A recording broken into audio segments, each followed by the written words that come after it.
पर तुम लोग ये सारी सीटें छोड़ के पीछे क्यों बैठे हो? जैकेट नाम का चीज नहीं है। वो आयरन वाले ना वो भी दे देना।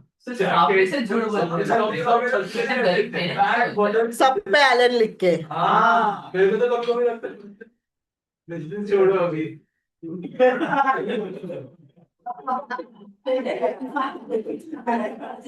नहीं समझे। क्या? समझो छोड़ो। अभी शर्ट दे रहे पैंट दे दो शर्ट पैंट तो देते ही है बैग भी देते हैं छतरी भी देते हैं समझ गया। वो वही देते। अच्छा,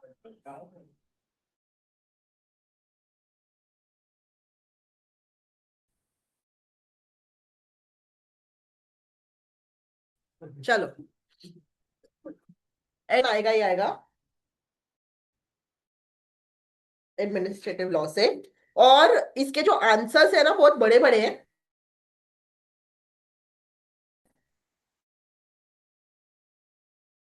हमने शॉर्ट करके दिए मैंने तेरे। नेचुरल जस्टिस पे पूछा, 1.5 पन्ने का आंसर है, हमने को वही लिख के आना है। समझा? बहुत बड़े बड़े हैं। अपन उसको क्या किया है, शांत हो। अपन कॉन्स्टिट्यूशन पढ़ा। कॉन्स्टिट्यूशन में अपन डिविजन ऑफ पावर पढ़ा। पहला कौन है? लेजिस्लेटिव। जो कौन बनाता है? पार्लियामेंट तुम्हारा। अब मुझे बताओ कि पार्लियामेंट कुछ अनकॉन्स्टिट्यूशनल काम करे तो जुडिशियल रिव्यू होता है कि नहीं? What is judicial review? Court उसको चेक करता है। करेक्ट है। लेजिस्लेटिव के बाद एडमिनिस्ट्रेटिव आता है। एडमिनिस्ट्रेशन मतलब implementation of law in the form of rules. Correct है। तो ये करने वाला कौन है तुम्हारा? हाँ, गवर्नमेंट। जिसको हम लोग बोलते हैं एग्जीक्यूटिव अथॉरिटी। बच्चा लोग क्या बोलते हैं हम लोग उसको? Executive authority. By the way, जो तुम्हारा कॉजी ट्राइब्यूनल्स है ना, कॉजी जुडिशियल ट्राइब्यूनल, एनसीएलटी वगैरह, वो भी सब एग्जीक्यूटिव बॉडी में आता है। ट्राइब्यूनल्स भी किस में आता है तुम्हारा? एग्जीक्यूटिव बॉडी में। अभी वो लोग जब रूल्स बनाते हैं तो वो लोग अपना डिस्क्रिशन यूज करते हैं कि नहीं उसमें? डिस्क्रिशन मतलब डिस्क्रिशन के बिना कोई काम नहीं हो सकता। थोड़ा तो डिस्क्रिशन होना ही चाहिए ना, वरना वो लोग इम्प्लीमेंटेशन बराबर करेंगे कैसे? बराबर है।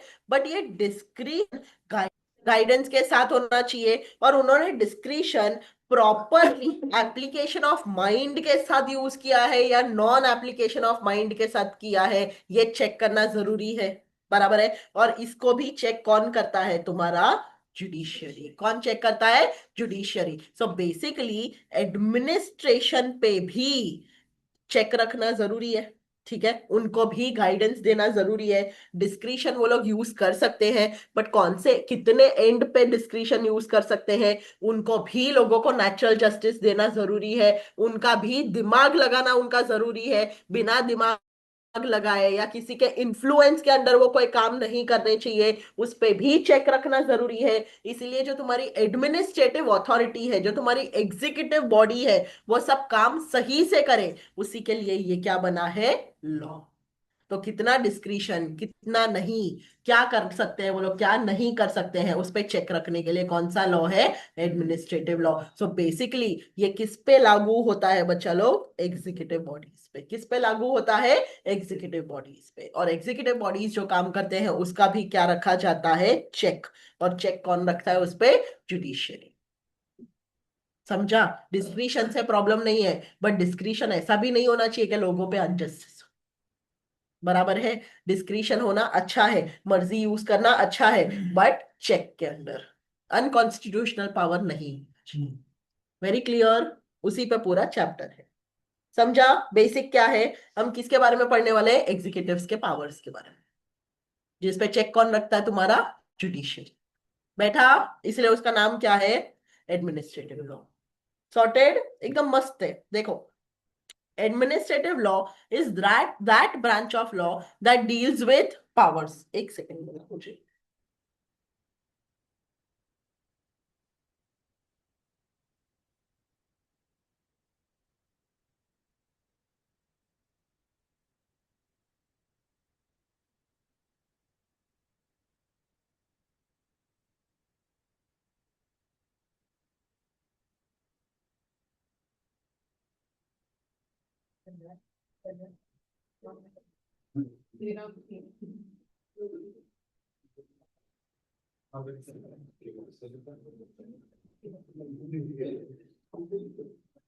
Administrative law is that branch of law that deals with powers, functions, and responsibilities of various organs of the state. There is no single universal definition. कोई single definition नहीं है administrative law का, because it means different things to different theorists. Ivor Jennings ने define किया है administrative law. Can you check and tell me क्या बोला है उसने?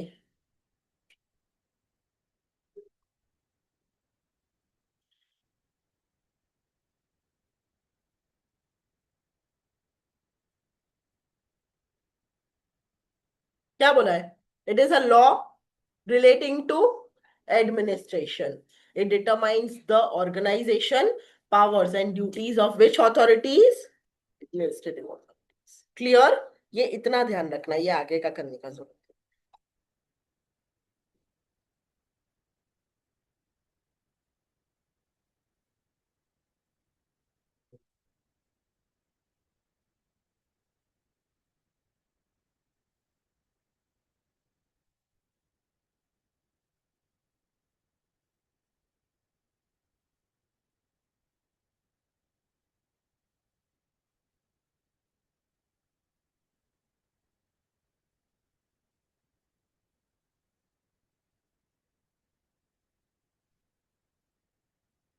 ठीक है, अब ध्यान देना.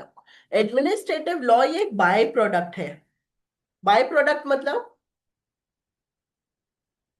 कोई मेन प्रोडक्ट बना रहे, उसके साथ कुछ अलग बन गया तो उसको क्या बोलते हैं? By product. तो मेन काम क्या है गवर्नमेंट का?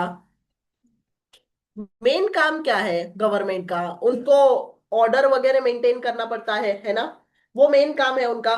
बट धीरे धीरे गवर्नमेंट का काम बढ़ते जा रहा है या कम होते जा रहा है? बढ़ते जा रहा है. तो अभी उन पे नजर रखना भी जरूरी है. इसीलिए जो फंक्शंस ऑफ गवर्नमेंट है ना, सिंस वो इंक्रीज हो रहे हैं, इसीलिए बाय प्रोडक्ट बना है एडमिनिस्ट्रेटिव लॉ. समझा क्या? गवर्नमेंट के फंक्शंस क्या हो रहे हैं? इंक्रीज. इसलिए उन पे नजर रखने के लिए क्या बना है? Administrative law. सिंस फंक्शंस बढ़ रहे हैं, उसका बाय प्रोडक्ट क्या आया? Is law. समझा क्या? ठीक है. States are no longer police states limited to maintaining internal order and protecting from external threats. पहले क्या काम था गवर्नमेंट का? इंटरनल ऑर्डर मेंटेन करना और एक्सटर्नल थ्रेट से बचाना देश को. बराबर है. बट अब ऐसा नहीं है ना. बेसिक फंक्शन तो उनका है ही है. ऑर्डर मेंटेन करना, थ्रेट से बचाना, वो तो है ही है. बट ये ट्रेडिशनल रोल उतना ही लिमिटेड नहीं रहा है अभी. With rise of political consciousness, citizens of state are no longer satisfied with the state's provisioning of traditional services. अभी हम लोग जो है satisfied नहीं है कि सिर्फ जो रोल ट्रेडिशनली था ना उतना ही गवर्नमेंट करे. अब उतना काफी नहीं है. हम लोग को भी ऐसा लगता है कि गवर्नमेंट अपने लिए ज्यादा से ज्यादा काम करे. बराबर है.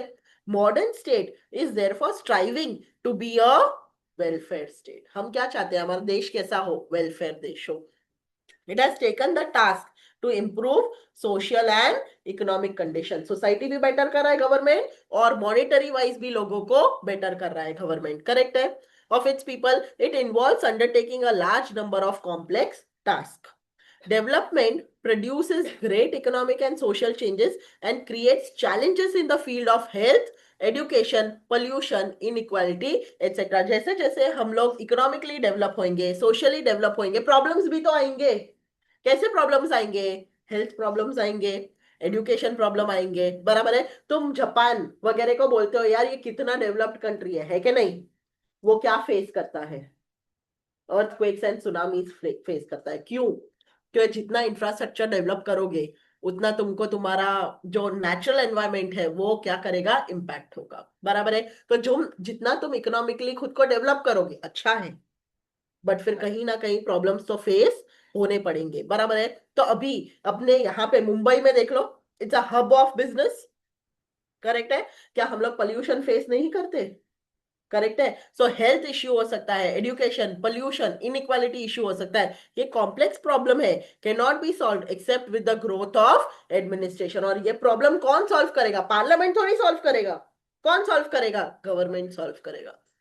बराबर है. States have also taken over a number of functions which were previously left to private enterprise. बहुत सारी चीजें पहले प्राइवेटली होती थी, अब किसने ले लिया है वो काम? Government. All this has led the origin and growth of administrative law. Need for administrative law. ये पूरा पैराग्राफ पहला वाला तुम लोग पढ़ के मुझे बताओ ध्यान से. ये भी पूछते हैं, हाँ ये भी पूछते हैं.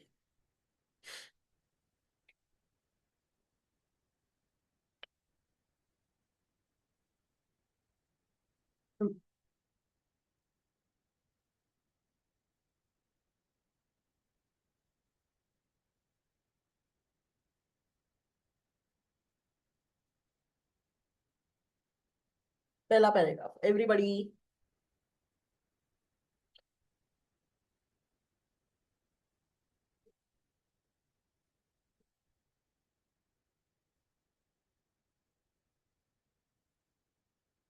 स्टेट्स के 3 ऑर्गन्स का बात किया है, legislative, executive and judiciary. Legislature क्या करता है? लॉ बनाता है. एग्जीक्यूटिव क्या करता है? इम्प्लीमेंट करता है. और जुडिशियरी रिव्यू करता है. रिव्यू करता है लॉज को भी एंड एग्जीक्यूटिव पावर्स को भी. और जो वो एग्जीक्यूटिव पावर्स को देखता है ना, उसको ही हम एडमिनिस्ट्रेटिव लॉज. समझ में आया? क्या सुपरवाइज करता है? Justice and settlement of disputes. Clear? But at times, legislature is unable to come up with the required quality and quantity of legislation because of limitation of time. समझो समझो, अगर law एकदम परफेक्ट बनता तो administration का काम नहीं होता है ना. अभी लॉ परफेक्ट नहीं बनता था, इसीलिए लोग केस फाइल करते थे. और केस फाइल करते थे तो जुडिशियरी का बर्डन बढ़ते जाता था. इन दोनों के बीच का जो गैप था उसको पूरा किसने किया? पूरा लॉ बनाया नहीं इसने, इसलिए प्रॉब्लम हो रहे थे. और प्रॉब्लम लेके लोग कहाँ जा रहे थे? कोर्ट. तो प्रॉब्लम सॉल्व करने का काम किसने लिया? एग्जीक्यूटिव ने. बोला मान लिया पार्लियामेंट को टाइम नहीं है, जुडिशरी का बर्डन बढ़ रहा है, मैं बचाता हूं बीच में. और उसने रूल्स वगैरह बना के ये दोनों के बीच का गैप को क्या किया? ब्रिज. Do you understand? हाँ कि नहीं? तो यहाँ पे क्या बोला है? Legislature can not come up with quality and quantity of legislation. अच्छा लॉ नहीं बना सकता लेजिस्लेचर. क्यों? क्योंकि टाइम कम है. पार्लियामेंट के पास क्या है? टाइम कम है. टेक्निकल नेचर होता है लेजिस्लेशन का. एनैक्टमेंट का रिजिडिटी होता है. Similarly justice through judiciary sometimes technical, expensive and slow. Judiciary के पास भी जाओगे तो स्लो प्रोसेस होता है ना. आज गए कल फैसला आ जाता है क्या? नहीं, एक्सपेंसिव होता है, स्लो होता है. अभी यही गैप फिल करने के लिए लेजिस्लेचर एंड जुडिशरी ने एम्पावर किया. किसको एम्पावर किया? एग्जीक्यूटिव को विथ सर्टन पावर्स. इसलिए किसको पावर दिए गए? एग्जीक्यूटिव को. समझा? लॉजिक बैठा? लेजिस्लेचर बराबर काम नहीं कर रहा है, सॉरी नहीं कर पा रहा है क्योंकि टाइम कम है. वो उसका बर्डन किस पे जा रहा है? जुडिशरी. जुडिशरी का भी तो प्रोसेस स्लो है, इसलिए दोनों का गैप ब्रिज करने को कौन आया? एग्जीक्यूटिव. और उसको पावर दिए गए. समझा क्या? Administration, ambit of administration is wide and embraces following elements. अभी अपना एग्जीक्यूटिव क्या करता है? पॉलिसी बनाता है, फिर एग्जीक्यूट करता है, एडमिनिस्टर करता है, एजुडिकेट करता है. लॉ, लॉ को क्या करता है? एग्जीक्यूट. लॉ को क्या करता है? एग्जीक्यूट. बराबर. फिर लेजिस्लेटिव पावर भी एक्सरसाइज करता है. क्या इशू करता है? Bylaws and orders. समझा? ये याद रखना. वापस पढ़ो. एडमिनिस्ट्रेशन क्या क्या करता है?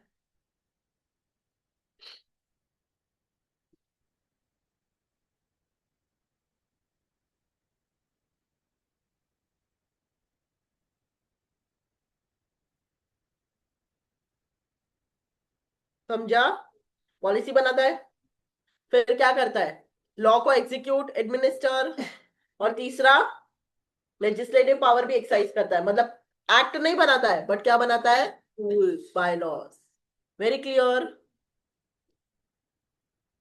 अभी ये एडमिनिस्ट्रेटिव लॉ के कहां से सोर्सेस आए हैं? मतलब अगर एग्जीक्यूटिव को पावर दिया गया है तो कहीं से तो पावर आया होगा ना. तुमको याद है अपन कॉन्स्टिट्यूशन में डेलीगेटेड लेजिस्लेशन का कॉन्सेप्ट पढ़ा? What was delegated legislation? Legislation बनाने का पावर दिया गया। मेन पावर किसके पास होता है लेजिस्लेशन बनाने का? पार्लियामेंट के पास।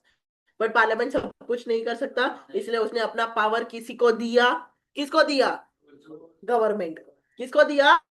गवर्नमेंट को। वो डेलीगेटेड लेजिस्लेशन था, और डेलीगेटेड लेजिस्लेशन के अंदर जो सेंट्रल गवर्नमेंट है वो रूल्स बनाता है। बराबर है ना? तो कहां से आया ये administrative law? Constitution of India से। समझा क्या? कहां से आया? कॉन्स्टिट्यूशन। इंपॉर्टेंट क्वेश्चन, बहुत बार पूछा है। इसमें एक भी क्वेश्चन ऐसा नहीं है जो टेस्ट नहीं किया हो, सारे पूछे हैं। और बड़े बड़े ना सही, मतलब एक आधा क्वेश्चन ऐसा भी आएगा जो चलते जा रहा है चलते जा रहा है, बट उसके हिस्से हैं, वो हिस्से पूछे हैं। बताऊंगी आएगा तो। समझा? सोर्सेज ऑफ एडमिनिस्ट्रेटिव लॉ पहले कहां से आया? Constitution of India. It is primary source of administrative law. Article 73 of constitution provide that executive power of union shall extend to matters with respect to which parliament has power to make laws। समझो, union के पास जो executive power है, मतलब government के पास, वो same power है जो किसके पास है? पार्लियामेंट के पास, regarding making the laws. Similar powers are provided to states. Union को पावर देने वाला आर्टिकल 73। यूनियन का पावर कैसा है? पार्लियामेंट जैसा। स्टेट को पावर देने वाला आर्टिकल 62। स्टेट को मतलब स्टेट गवर्नमेंट को, यूनियन को मतलब यूनियन गवर्नमेंट। बराबर? Indian constitution has not recognised the doctrine of separation of power in its absolute rigidity. अभी कॉन्स्टिट्यूशन ऑफ इंडिया ने बोला तो पावर का सेपरेशन है, पावर का सेपरेशन है ना, बट वो एकदम रिजिड नहीं है। उसमें रिजिड मतलब स्ट्रिक्ट नहीं है, थोड़ा सा वो मॉडिफाई करता है। बराबर है? मतलब देखो ना, अभी लॉ मेकिंग पावर किसका है? पार्लियामेंट का। बट हम यहाँ पे क्या पढ़ रहे हैं? कौन बना रहा है? गवर्नमेंट। तो अगर रिजिडिटी होता तो पार्लियामेंट को ही सब करना पड़ता ना। तो सेपरेशन ऑफ पावर है कॉन्स्टिट्यूशन में, बट एकदम रिजिड नहीं है। समझा? Constitution envisages tribunals. कॉन्स्टिट्यूशन ने बोला कि ट्राइब्यूनल्स भी होना चाहिए। Public sector and government liability भी क्या है? इंपॉर्टेंट एस्पेक्ट है of administrative law. What is government liability? हमने टॉर्ट्स पढ़ा था ना, टॉर्ट्स। टॉर्ट्स में हमने वाइकेरियस लायबिलिटी पढ़ा था कि किसी के लिए कोई और जिम्मेदार है। बराबर है? हमने उसमें गवर्नमेंट भी पढ़ा था कि क्या गवर्नमेंट सर्वेंट कुछ गलत करेगा तो गवर्नमेंट को लायबिलिटी देंगे या नहीं। हमने उसमें दो पावर पढ़े थे, सोवेरेन नॉन सोवेरेन। हमने पढ़ा था कि नॉन सोवेरेन फंक्शन है तो प्राइवेट एंटिटी जैसा ही है, तो गवर्नमेंट सर्वेंट भी गलत करेगा तो गवर्नमेंट को लायबिलिटी पड़ेगा। नॉन सोवेरेन में पड़ता है, सोवेरेन में नहीं पड़ता है। तो वही तो बात करते हैं, गवर्नमेंट लायबिलिटी। समझा क्या? फिर कहां से पावर मिलता है? एक्ट्स एंड स्टैट्यूट से। Acts passed by central and state government for maintenance of peace and order, tax collection, economic and social growth. ये एडमिनिस्ट्रेटिव ऑर्गन्स को क्या करता है? Empower to carry on various task necessary for it. आगे का line पढ़ लो।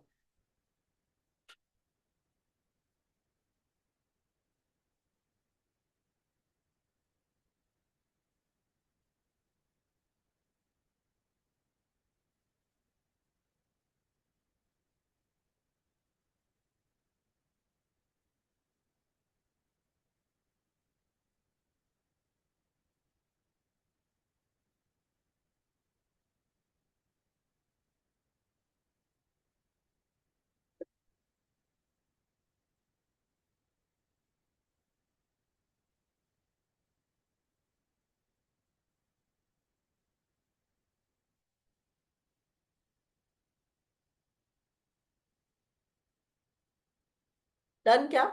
अब मुझे बताओ, ऑर्डिनेंसेस कौन बनाता है? प्रेसिडेंट। या स्टेट में? कब? जब लेजिस्लेचर सेशन में। तो प्रेसिडेंट ने तो बना दिया, अब जिम्मा किस पे आएगा? एडमिनिस्ट्रेटिव डिपार्टमेंट पे, उसको इंप्लीमेंट करने का। बराबर है? तो वापस एडमिनिस्ट्रेटिव को पावर देने वाला कौन? ऑर्डिनेंसेस। बैठा क्या? So ordinances are issued when there are unforeseen development. Legislature is development है, लॉ बनाना पड़ेगा। बट लेजिस्लेचर सेशन में नहीं है, and therefore cannot make laws. Ordinance allows the to take necessary steps to deal with such development. मुझे बताओ executive का union, executive of union का हेड कौन? एग्जीक्यूटिव यूनियन का हेड कौन? प्राइम मिनिस्टर, प्रेसिडेंट था, और स्टेट का गवर्नर, और ऑर्डिनेंस कौन बनाता है? और वो कौन से डिपार्टमेंट का है? एग्जीक्यूटिव। तो जब डेवलपमेंट है, लेजिस्लेचर नहीं है, किसने जिम्मा लिया? एडमिनिस्ट्रेटिव ने। समझा? वापस बोलू क्या? समझा? पक्का? ऑनलाइन वालों समझा?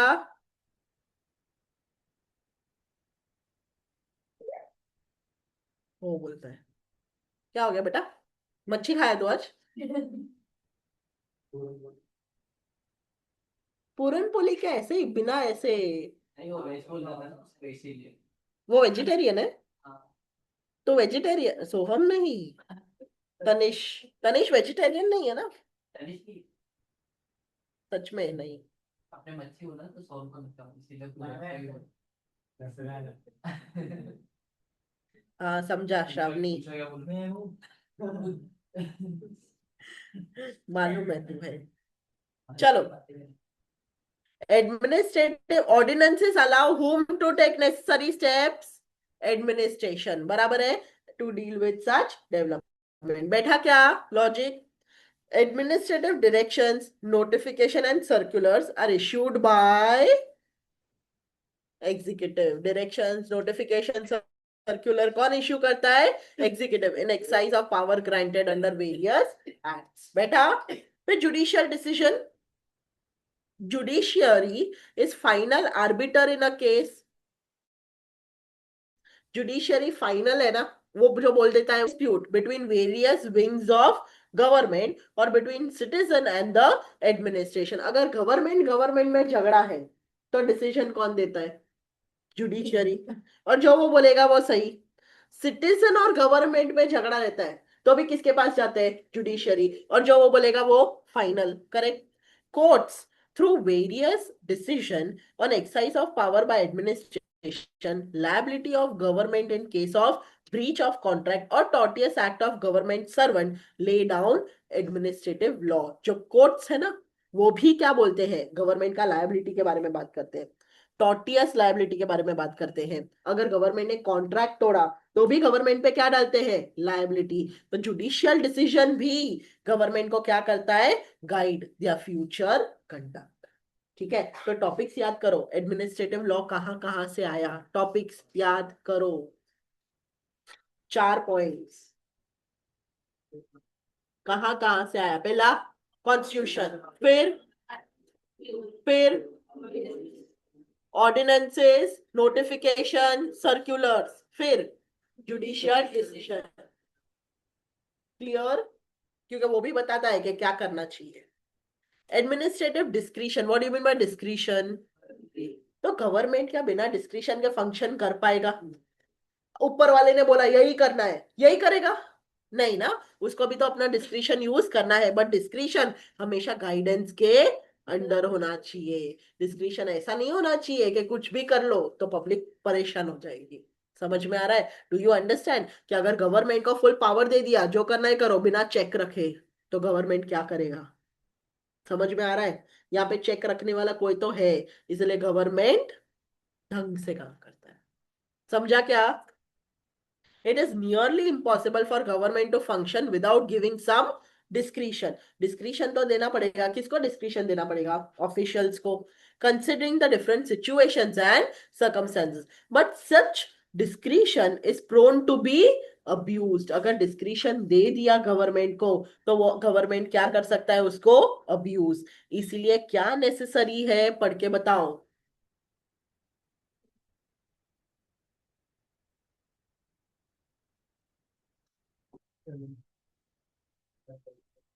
क्या नेसेसरी है? सिस्टम इन प्लेस होना चाहिए ताकि डिस्क्रिशन का क्या हो? फेयर एक्सरसाइज हो, बराबर। एडमिनिस्ट्रेटिव डिस्क्रिशन मींस फ्रीडम किस चीज का चाहिए, to choose from amongst various alternative. बहुत सारे ऑल्टरनेटिव्स आते हैं गवर्नमेंट के सामने, उसमें से उनको चूज करना पड़ता है, तो उनको चूज करने का क्या होना चाहिए, फ्रीडम होना चाहिए, बराबर है। But with reference to rules, rules किस चीज का, रीजन एंड जस्टिस का, and not according to personal whims. तो वो जो चॉइस करेंगे गवर्नमेंट क्या करना चाहिए क्या नहीं, पर्सनल विम्स के हिसाब से करेंगे या रीजंस के हिसाब से, प्रॉपर रीजंस होना चाहिए, करेक्ट है। शुभम क्या कर रहा है, नीचे फोन रखा है तूने, तो नीचे क्यों देख रहा है, तेरे फोन मेरे को इधर चाहिए, दोनों को, शुभम का भी। तुम लोग नीचे देखते क्या होता है हाँ, अग्रीड।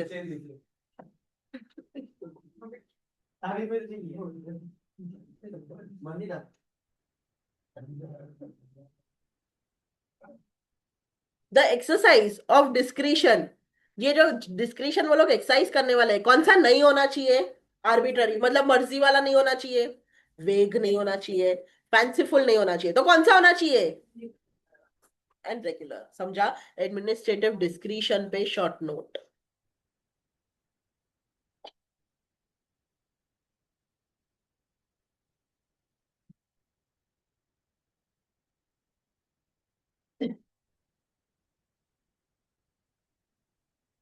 बराबर।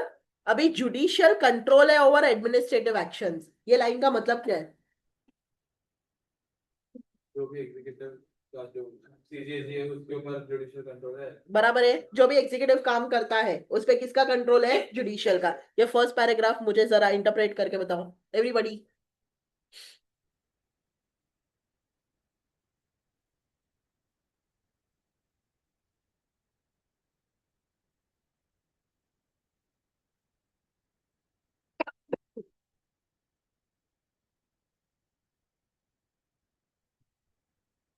पढ़ा, कौन बता रहा है, हेलो, शुरू करो।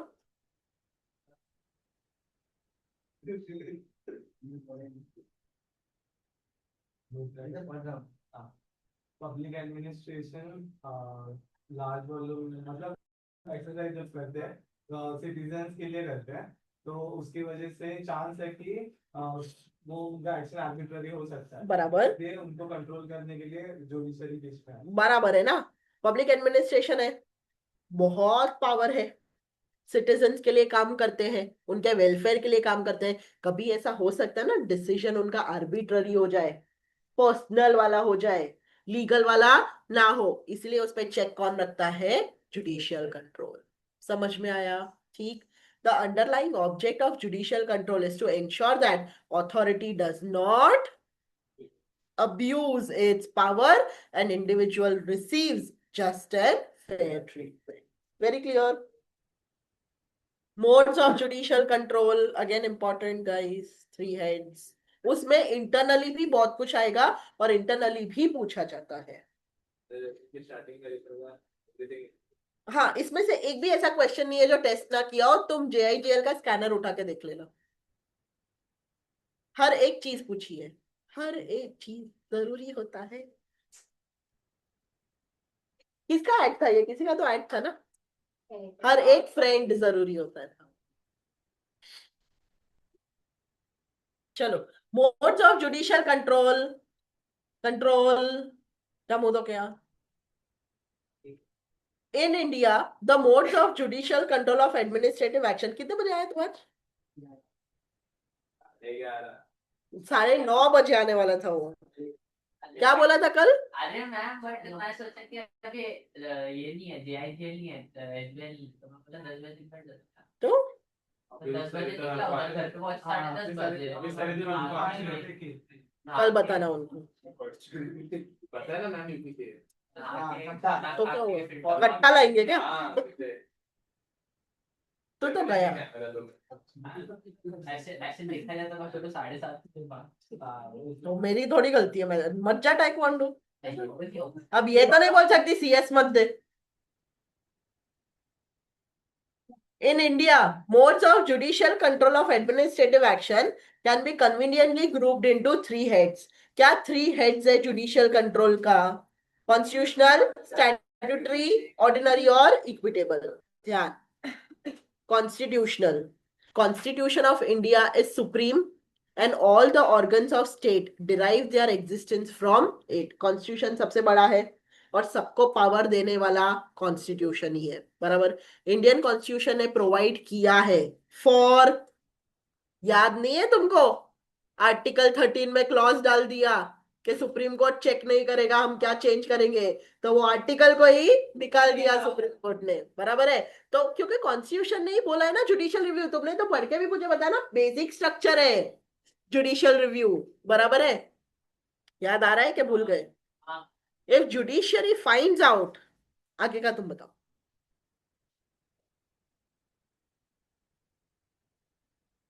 वही किया, उड़ा दिया. अगर जुडिशियरी को समझा कि कोई लॉ क्या कर रहा है, कॉन्स्टिट्यूशन को वायलेट कर रहा है, वो लॉ वॉइड, बराबर. जुडिशियल रिव्यू, ये लाइन पढ़ो, मस्त लाइन है और ये लाइन बहुत इंपॉर्टेंट है.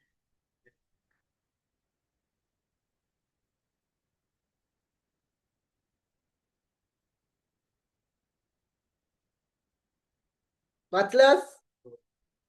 नीचे देखने के लिए फोन नहीं है ना अभी?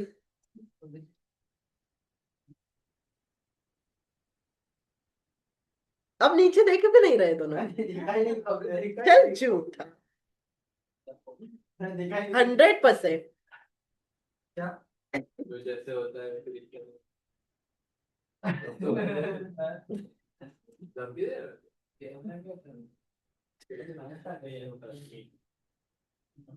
वो देखो कुर्ला बुलाएगा तो उसको डोंबी वाली बुलाना. देखता हूँ तुझे. कुर्ला जाके भी देख सकता है.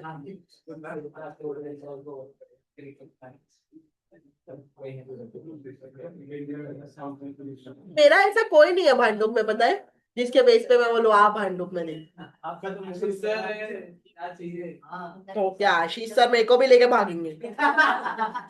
नहीं करें नहीं सर ऐसे कॉल करेंगे, आज जल्दी आ जाइए ना. आपको सर आवाज इधर की है ना, तो रहेगा हाँ वो तो रहेगा. सर कॉल करेंगे लवकर, ये मैटर आ जाए. आपको भी क्या है पुलिस मेरा कजिन कॉर्पोरेटर है. तो अरे बाप रे.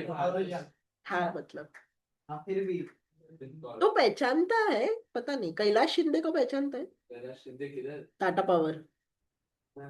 नहीं ऑपरेटर को नहीं थे वो ऐसा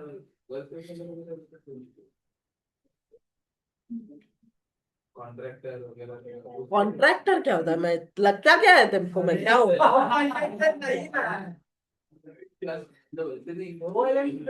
बड़े कॉन्ट्रैक्टर मतलब बड़े कॉन्ट्रैक्ट लेते हो. यस, अपन लॉ संभालने वाले हैं, तोड़ने वाले. चलो पढ़ो पढ़ो. ये पढ़ा क्या? बिगेस्ट चेक क्या है एडमिनिस्ट्रेटिव एक्शंस के ऊपर? Judicial review. जुडिशियल रिव्यू किसका अथॉरिटी है? वो लोग एक्ट, लेजिस्लेचर का हो या एग्जीक्यूटिव का. एक्ट मतलब ये एक्ट नहीं, एक्ट मतलब काम, एक्शन. लेजिस्लेचर का एक्शन हो या एग्जीक्यूटिव का एक्शन हो, उसको क्या कर सकते हैं? वॉइड. अगर उनको क्या लगता है वो वायलेट करता है किसको, बराबर लिख पाओगे एकदम मस्त है, बराबर. Judicial review is the power of highest court of jurisdiction to invalidate on constitutional ground. Constitutional ground पे हाईएस्ट कोर्ट जो है चीजों को क्या कर सकता है? Invalidate the acts of other government agency within that jurisdiction. Judicial review is not an appeal from decision, but it is a review. Appeal नहीं है वो, क्या है? रिव्यू. रिव्यू मतलब क्या होता है? चेक. रिव्यू मतलब क्या होता है? Check of the manner in which the decision has been made. वो सिर्फ क्या चेक करता है कि कौन से तरीके से गवर्नमेंट ने डिसीजन लिया है, वो तरीका सही है या नहीं. Clear? Judicial review is concerned not with the but हाँ डिसीजन से प्रॉब्लम नहीं है, उसके तरीके से प्रॉब्लम है. समझा क्या? The power of judicial review controls, तुम पढ़ो।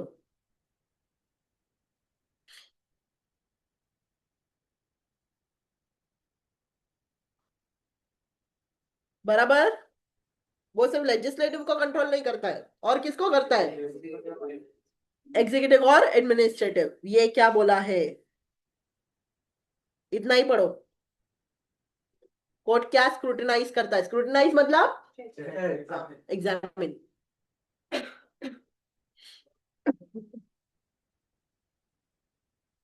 कोर्ट चेक करता है कि विद इन द पावर है या आउटसाइड द पावर है। किसका काम? एडमिनिस्ट्रेटिव का। बराबर। Comfort on the authority where the act of executive, आगे का भी तुम पढ़ो। ये सारे इंपॉर्टेंट लाइन है गाइस, जुडिशियल रिव्यू पे क्वेश्चन आ सकता है। चेक करो क्या बोला ये। अगर अल्ट्रा वायरस द कॉन्स्टिट्यूशन मिला एक्ट, तो क्या करेगा वो? वॉइड। बराबर है। Okay, very important line. यहां से यहां तक गो फॉर इट। स्टिफर मतलब स्ट्रिक्ट।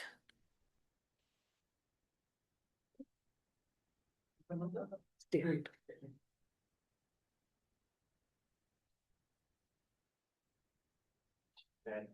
क्या? तो क्या कर रहे है तू? तो खड़ा है कि तू आधा खड़ा है?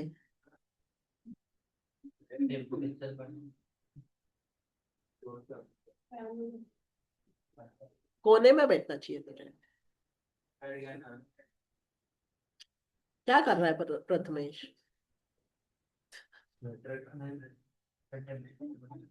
बढ़ाऊं? क्या बात कर रहा है? 24 पे कूड़े बस में पढ़ा?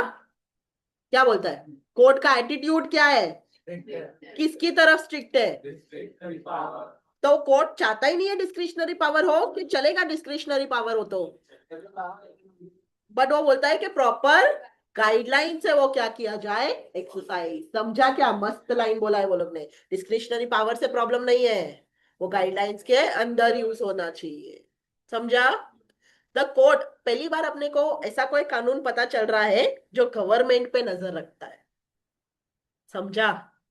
ये किसी ने नहीं पढ़ा सीएस छोड़ के, नॉट इवन एलएलबीज। मैंने एलएलबी के 3 साल किए हैं, मेरे को ये कभी नहीं था उसमें। एलएलएम में हो तो पता था, जैसे वापन पढ़ते हैं।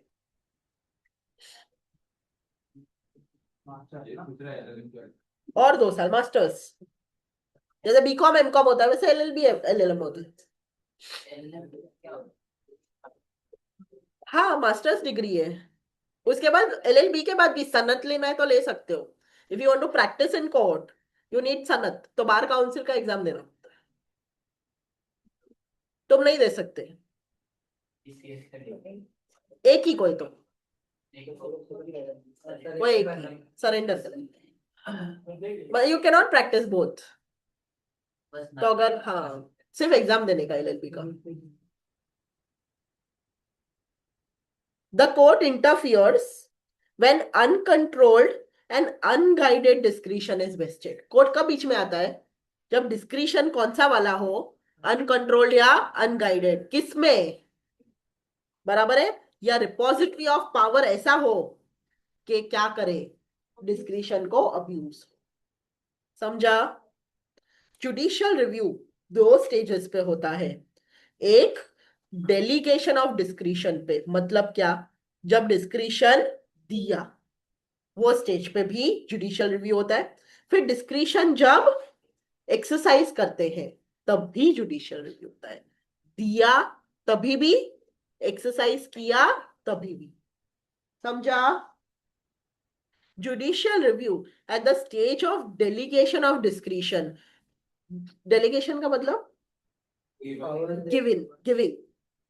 Court exercise control over delegation of discretion powers to administration by adjudicating upon the constitutionality of law under which such powers are delegated। तो लॉ के अंडर पावर दिया ना, कंपनीज एक्ट है, कंपनीज एक्ट में, कंपनीज एक्ट बनाया parliament, और companies act ने बोला ना कि बाकी का काम सीजी करेगा, बराबर है। तो यहाँ पे जब कंपनीज एक्ट में पावर डेलीगेट किया गया एग्जीक्यूटिव को, तो ये जो जुडिशियरी है, वो ये जो लॉ है कंपनीज एक्ट, उसका कॉन्स्टिट्यूशनलिटी चेक करता है कि वो लॉ जिसमें पावर दिया वो कॉन्स्टिट्यूशनल है या नहीं।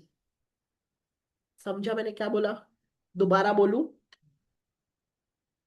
हाँ कि नहीं? समझा पक्का? वापिस, कंपनीज एक्ट 2013 बनाया पार्लियामेंट ने, उसमें पावर डेलीगेट किया सेंट्रल गवर्नमेंट को, बोला कि रूल्स बना कंप्लीट कर, ठीक है। तो that is delegation of power given under the law, correct. तो पहले डेलीगेशन स्टेज पे वो कानून चेक किया जाता है जिसमें पावर दिया, कि वो कानून कॉन्स्टिट्यूशनल है या नहीं। समझा? वापस ये लाइन, court exercises control over delegation. Court exercise करती है कंट्रोल, किस पे एक्सरसाइज करती है कंट्रोल? डेलीगेशन पे। डेलीगेशन ऑफ डिस्क्रिशनरी पावर किसको दिया है? To the administration. क्या एजुडिकेट करती है? Constitution of the law under which such powers are delegated. Sorted? With reference किसके साथ कंपेयर करेगी? फंडामेंटल राइट्स के साथ, जो कहां दिए हुए हैं? किधर? कॉन्स्टिट्यूशन। समझा क्या? ओके, ये लाइन खुद इंटरप्रेट करो।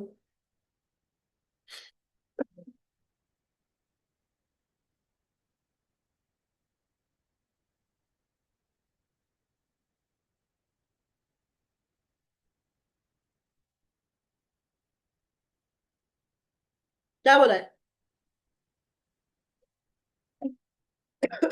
लॉ ने कौन सा पावर दिया? वेग या वाइड डिस्क्रिशनरी पावर दिया। तो उसको क्या डिक्लेयर करेंगे?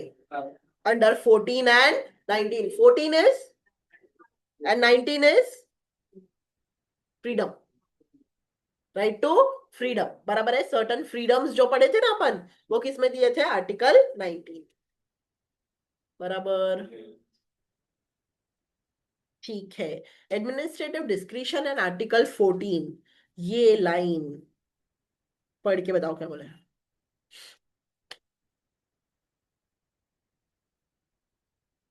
क्या बोलता है? Right to equality does not provide everyone should be treated equally. सब इक्वली ट्रीट होने चाहिए ना, नहीं क्या?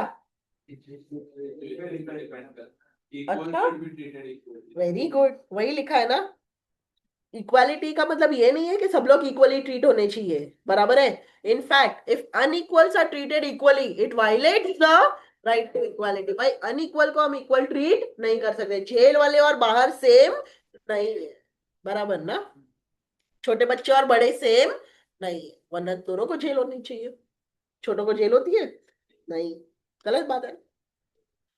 इसीलिए क्या किया जाता है? क्लासिफिकेशन। बट क्लासिफिकेशन कौन सा होना चाहिए? रीजनेबल होना चाहिए। क्लासिफिकेशन का कुछ तो नेक्सस होना चाहिए। नेक्सस मतलब connection, connection with the purpose of the classification, बराबर है। आर्बिट्ररीली नहीं हो सकता। क्लासिफिकेशन हो सकता है बट उसका कोई रैशनल नेक्सस चाहिए। नेक्सस मतलब कनेक्शन। मस्त लाइन, लास्ट कंक्लूड मारो।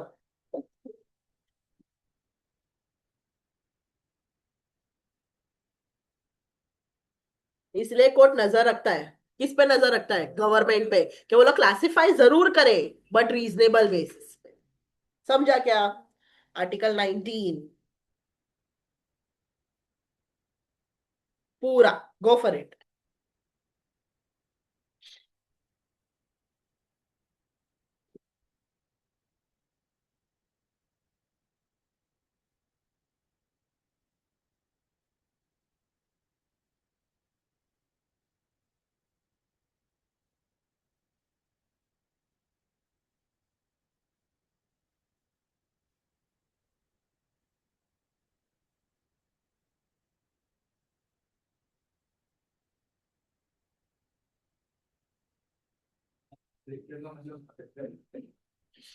अफ्लिक्टेड मतलब पेन देना होता है एक्चुअली। पेन देना, सफरिंग।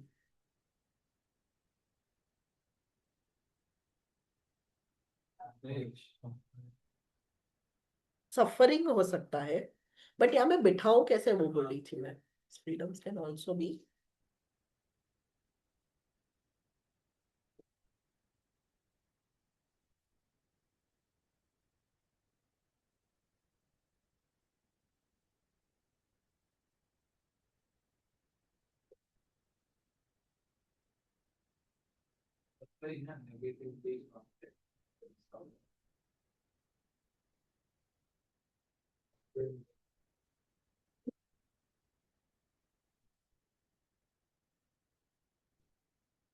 पढ़ो पढ़ो पढ़ो, I want you to interpret this paragraph for मी।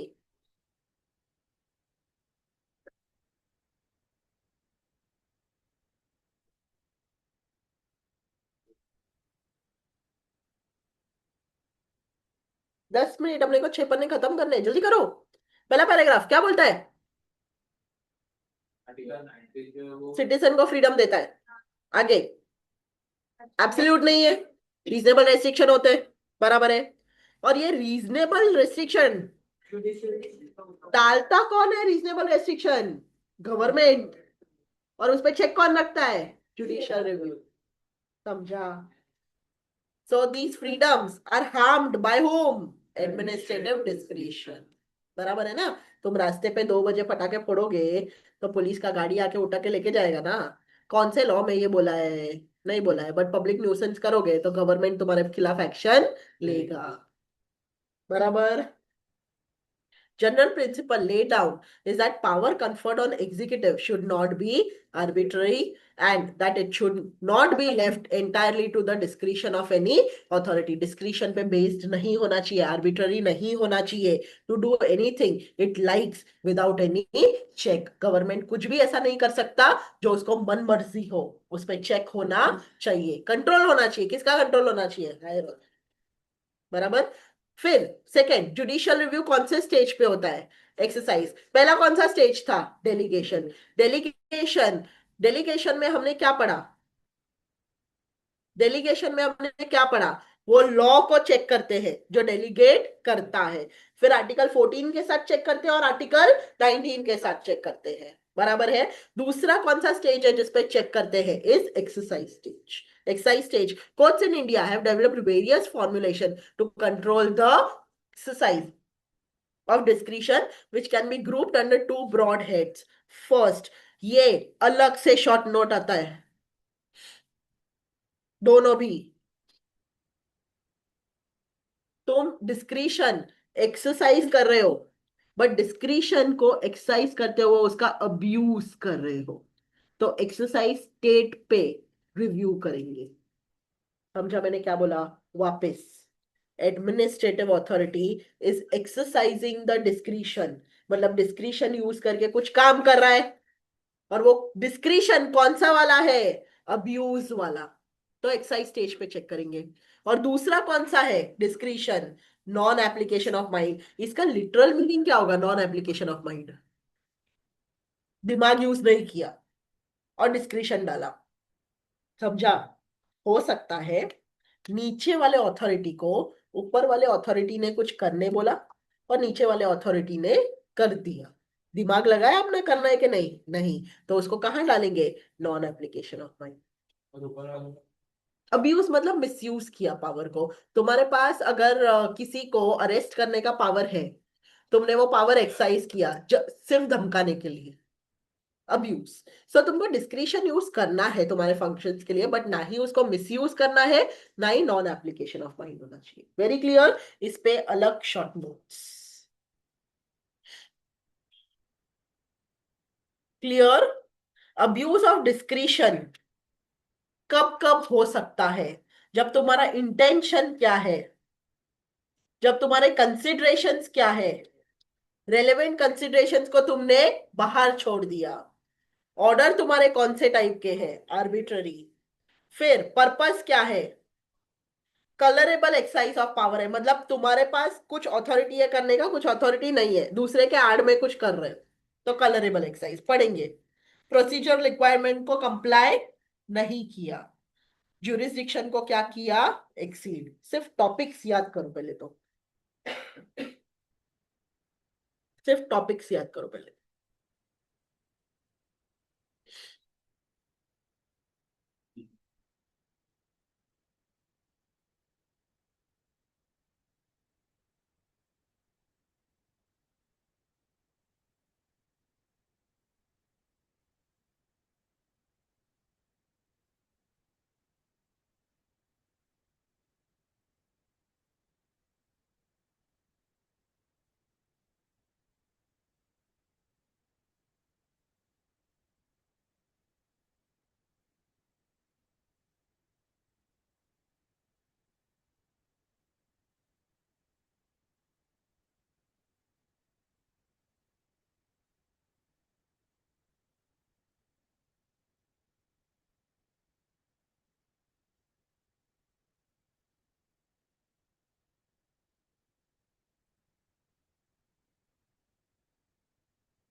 या क्या?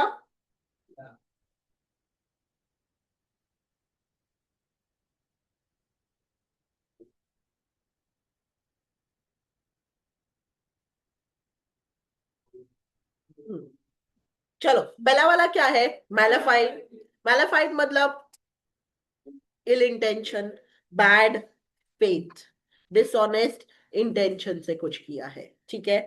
If discretionary power is exercised by the authority with bad faith, dishonest intention, the action is quashed by the court. समझा क्या? Malified may be taken to mean dishonest intention or corrupt motive. In relation to exercise of statutory power, it may be said to comprise dishonesty or fraud and malice. A power is exercised fraudulently if it is repository intends to achieve an object other than that for which he believes the power to have been conferred. अगर power कोई चीज के लिए दिया है but वो चीज छोड़ के कोई और ऑब्जेक्ट अचीव हो रहा है उससे, तो हम क्या बोलेंगे? मैलिफाइड इंटेंशन। पावर कोई चीज के लिए दिया है बट वो चीज छोड़ के कुछ और ऑब्जेक्ट अचीव हो रहा है, तो हम क्या बोलेंगे? It has been mala fide. Very clear. तो पहला पॉइंट क्या है? Mala fide intention. अगर ज्यादा याद ना रहे ना, तो यहां से लेकर यहां तक लिख देना।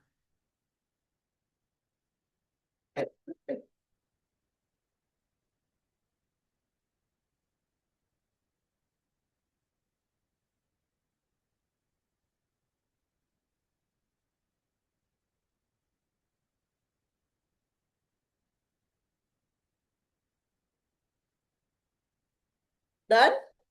Irrelevant consideration.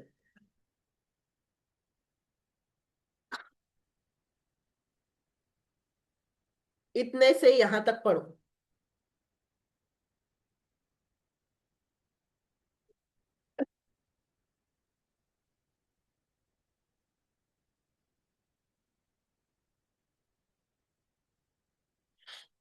पढ़ा? इतना लिख पाओगे? स्टैट्यूट ने पावर दिया एक पर्पस के लिए, तुमने किसके लिए यूज किया? दूसरे पर्पस के लिए. एक्सरसाइज ऑफ पावर को क्या करेगा court? Posh. Very clear. Leaving out relevant consideration. Easy है, चेक करो.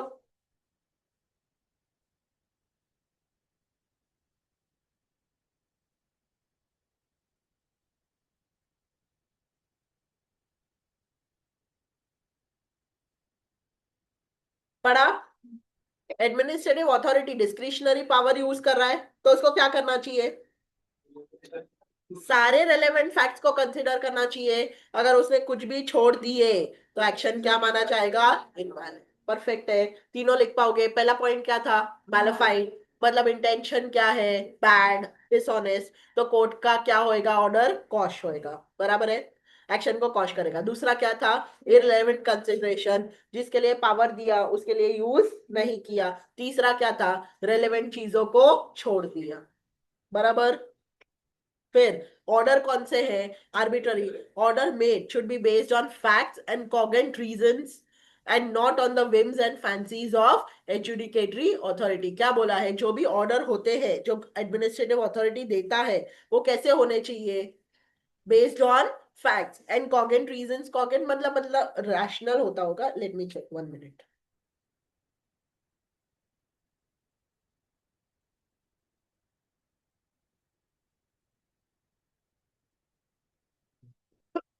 स्ट्रॉन्ग.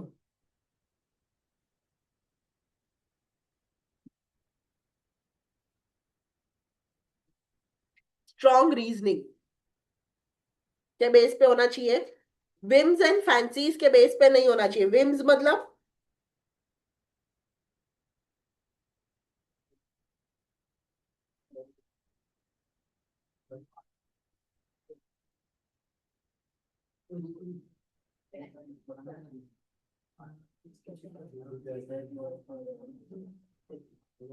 इम्पल्स समझता है तुमको? Impulse decision. कोई वेग बोलते हैं ना ऐसे ही. एडहॉक डिसीजन उसको विम्स. हाँ, इम्पल्स. खुद को याद आता है ना तू. फैंसीज के बेस पे नहीं होना चाहिए. इम्प्रॉपर पर्पस, ये भी तुम पढ़ो. मस्त इजी है.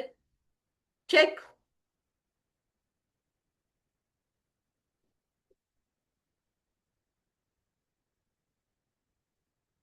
इजी है. जो पर्पस के लिए दिया वो पर्पस के लिए यूज करो. एक पर्पस के लिए दिया दूसरे पर्पस के लिए यूज किया तो वो क्या होगा? Abuse of power. बराबर. Colourable. where discretionary power is exercised by authority on which it has been conferred ostensibly for the purpose for which it has been given but in reality for some other purpose. मतलब जिस authority को power दिया है ना उसी ने use किया है.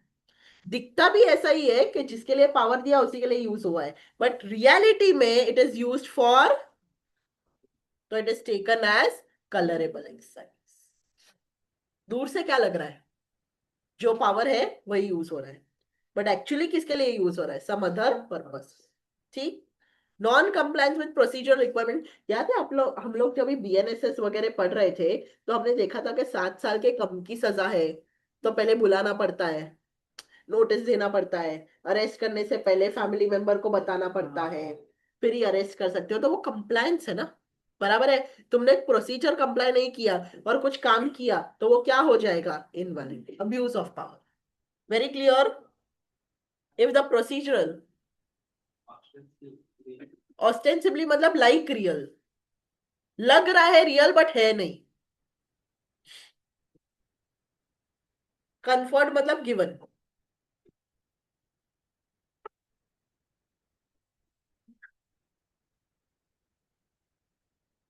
डन.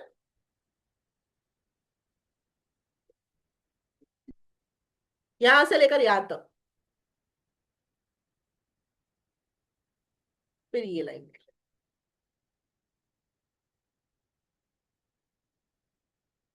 क्या बोलता है? प्रोसीजर मैंडेटरी है एक्ट में, तो फॉलो करना ही पड़ेगा, नहीं किया तो इट इज बैड। बराबर है। प्रिंसिपल ऑफ नेचुरल जस्टिस भी फॉलो करना पड़ेगा। एक्सीडिंग जुरिस्डिक्शन, क्या होगा? जितना पावर दिया उससे ज्यादा, उससे ज्यादा किया, the authority is required to exercise the power within limits. Consequently, if authority exceeds this limit, action will be ultra virus and void. Very clear. Non-application of mind. पहला, एप्लीकेशन ऑफ माइंड नहीं किया, मतलब खुद का दिमाग नहीं लगाया। खुद का दिमाग तब नहीं लगाते जब किसी के डिक्टेशन के अंडर काम करे। डिक्टेशन मतलब हुकुम के अंडर, किसी ने कुछ बोला और तुमने किया, बराबर है। So where the authority exercises its discretionary power under the or dictation from, it is taken as non-exercise of power by authority and its decision or action is bad. बैठा, easy है। In such condition, authority purports मतलब claims, ऐसे situation में दिखता तो ऐसा ही है कि अथॉरिटी ने खुद एक्ट किया है on its own, but actually the power is not exercise by it but by the other authority. Very clear. Case law पढ़ेंगे फटाफट जजमेंट के साथ, फटाफट। शुभम, फोन चाहिए देखो, या तो फोन चाहिए या तो सोना होता है, या तो फोन चाहिए या तो सोना होता है ना। नहीं,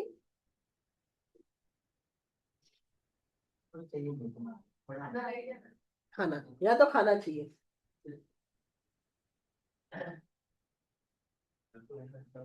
घर जाऊं? क्यों? और उठ 7 बजे। हाँ, घर जाओ बोलता है,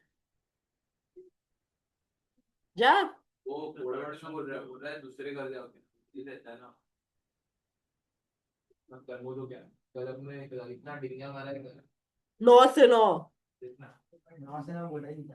ये बोला तू, नहीं बोल रहे हो, नहीं आया ना। वो भी बोला था जो बोल रहा है मैं घर जाऊं। ये सरकार बोल लो बेटा, पर ठीक है। शुभम बोला था कि नहीं? शुभम को मत पूछो, शुभम को क्या पता है, क्या पता है कौन देख रहा हो। ये जोक जोक नहीं देखा है। कुछ नहीं, जोक जोक में उसे सच्चाई निकल गई, होता है। ये हो गया ये यार जा। अरे तो अभी ऑप्शन क्या है मेरे पास?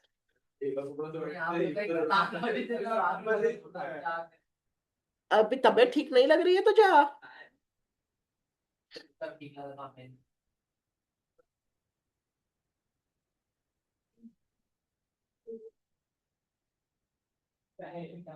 क्या हुआ?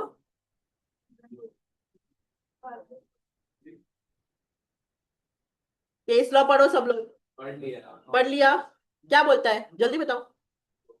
पुलिस कमिश्नर था वो, पढ़ना है? बोल, पुलिस कमिश्नर था, जोर से बोल। कोई पुलिस कमिश्नर था। हाँ, वो लाइसेंस पहले तो दे दिया सिनेमा थिएटर्स का।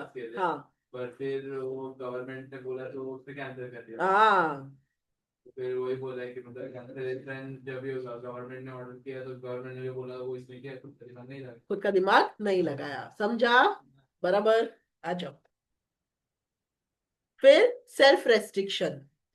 अभी तुमको पता है, कंपनी में, बहुत सारी कंपनीज में ना ऐसा होता है कि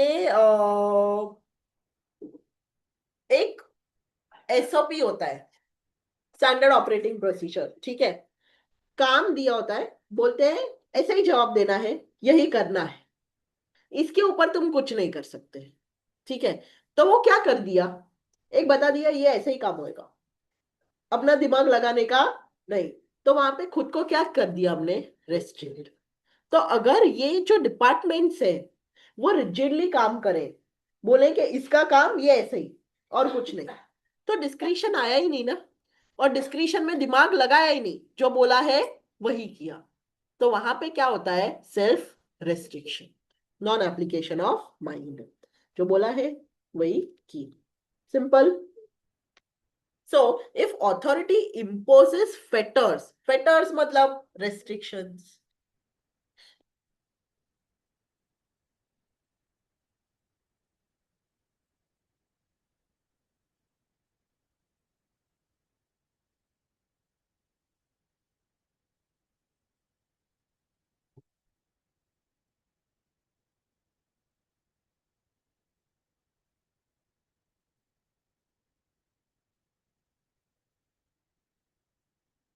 एक मिनट बच्चों.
Chalo guys.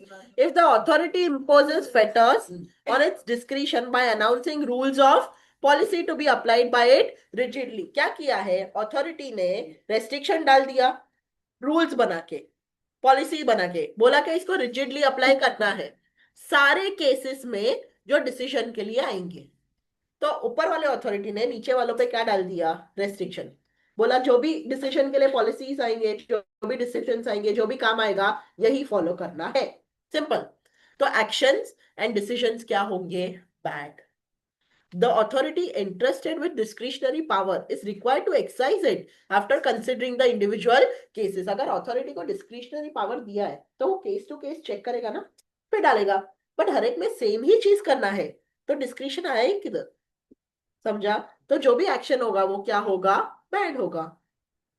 And the authority should not impose fetters on its discretion by adopting fixed rule. Restriction डालने का नहीं, fixed rule बनाने का नहीं. To be applied rigidly to all cases coming before it. Acting mechanically and without due care. कैसे काम करे? Mechanically. हाँ, ये टक टक टक टक टक कितना ही करना है. Non-application of mind to an issue that requires an exercise of discretion. Discretion जरूरी है, but तुमने लगाया ही नहीं, तो क्या होगा? Bad in law. बराबर. 3 pointers non application of mind पे. पहला क्या था? डिक्टेशन. दूसरा क्या था? Self restriction. तीसरा क्या था? मैकेनिकल. Very clear. अब्यूज में क्या क्या पॉइंट्स थे? कुछ याद है बिना देखे? अब्यूज में mala fide, irrelevant consideration, leaving out relevant consideration, arbitrary order, improper purpose. Very good.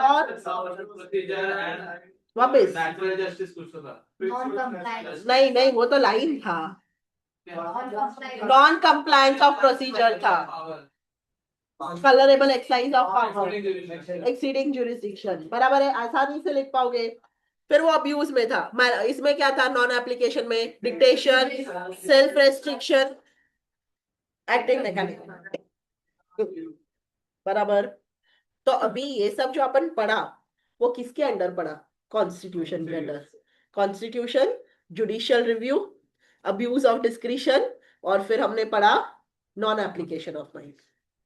बराबर. तो उसमें 2 स्टेज थे जुडिशियल रिव्यू के, एक डेलीगेशन स्टेज, एक एक्सरसाइज स्टेज. एक्सरसाइज स्टेज में 2 थे, abuse and non application of. एक बार वापस देखो, कॉन्स्टिट्यूशन से शुरू करो। उसका टॉपिक क्या था कॉन्स्टिट्यूशन के पहले का? Mode of judicial control. और पहला जुडिशियल कंट्रोल में हमने कॉन्स्टिट्यूशन पढ़ा, कॉन्स्टिट्यूशन के अंदर जुडिशियल रिव्यू पढ़ा। जुडिशियल रिव्यू हमने दो स्टेजेस पढ़े, delegation stage, exercise stage. Delegation stage में हमने क्या क्या देखा? आर्टिकल 14, आर्टिकल 19 का कंपैरिजन देखा। उसके बाद क्या देखा हमने? एक्सरसाइज स्टेज देखा। एक्सरसाइज स्टेज में abuse of discretion and non application of mind, बराबर। अभी बी, ए कॉन्स्टिट्यूशन था, बी इज स्टैट्यूटरी, समझा? और अब ये पूरा नहीं पूछते, पार्ट्स पूछते, समझा? और पूरा पूछा तो हम पूरा लिख भी नहीं सकते, तो फिर क्या लिखेंगे? पूरा पूछा तो कॉन्स्टिट्यूशन और उसका जुडिशियल रिव्यू, फिर स्टैट्यूटरी, बराबर, और फिर ऑर्डिनरी और इक्विटेबल। नहीं लिख सकते पूरा पूछा तो, बीच का तो लिख ही नहीं सकते, बराबर। स्टैट्यूटरी, स्टैट्यूटरी रिव्यू भी दो पार्ट्स में डिवाइडेड है। एक स्टैट्यूटरी अपील होता है और दूसरा रेफरेंस होता है। रेफरेंस मतलब क्या? हाई कोर्ट को जाके पूछते हैं बता इसका क्या सोल्यूशन होना चाहिए। और अपील मतलब क्या? लोअर ट्राइब्यूनल से अपर कोर्ट जाना, करेक्ट। सो तुमको पता है ना, एनसीएलटी के ऊपर एनसीएलएटी, एनसीएलएटी के ऊपर सुप्रीम स्टैट्यूटरी रिव्यू तो हुआ, बराबर। कभी कभी इनकम टैक्स में इनकम टैक्स ट्राइब्यूनल है, उसके ऊपर इनकम टैक्स अपेलेट है, फिर हाई कोर्ट है, सुप्रीम नहीं। क्या है? High court. तो हाई कोर्ट पे क्या गया? Statutory appeal. स्टैट्यूटरी अपील क्यों बोलते हैं उसको? अरे लॉ में बोला है ना, ट्राइब्यूनल के ऊपर क्या है? कोर्ट। तो किसके अंडर अपील बोला है? स्टैट्यूट के अंदर, स्टैट्यूटरी। समझा क्या? There are some acts which provide for an appeal from statutory tribunal. Statute में बनाए हैं ट्राइब्यूनल, वहां से अपील कहां जाता है? कौन से पॉइंट पे? एग्जाम्पल दिया हुआ है, उसके अंदर कुछ है तुम्हारा ट्राइब्यूनल जिसके ऊपर हाई कोर्ट जाता है। वर्कमैन कॉम्पनसेशन नहीं है, इसमें कोई ट्राइब्यूनल है जिसके ऊपर जाता है हाई कोर्ट केस जाता है? वर्कमैन कॉम्पनसेशन में कोई ट्राइब्यूनल है क्या जिसके ऊपर हाई कोर्ट जाता है केस? नहीं है। अब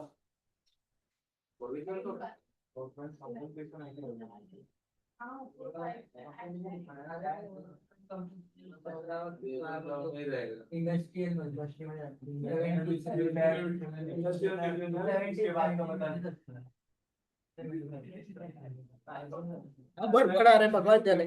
ठीक है ठीक है ठीक है, कोई बात नहीं, इट्स ओके। इनकम टैक्स लिख देना, इनकम टैक्स अपीलेट के ऊपर हाई कोर्ट जाता है।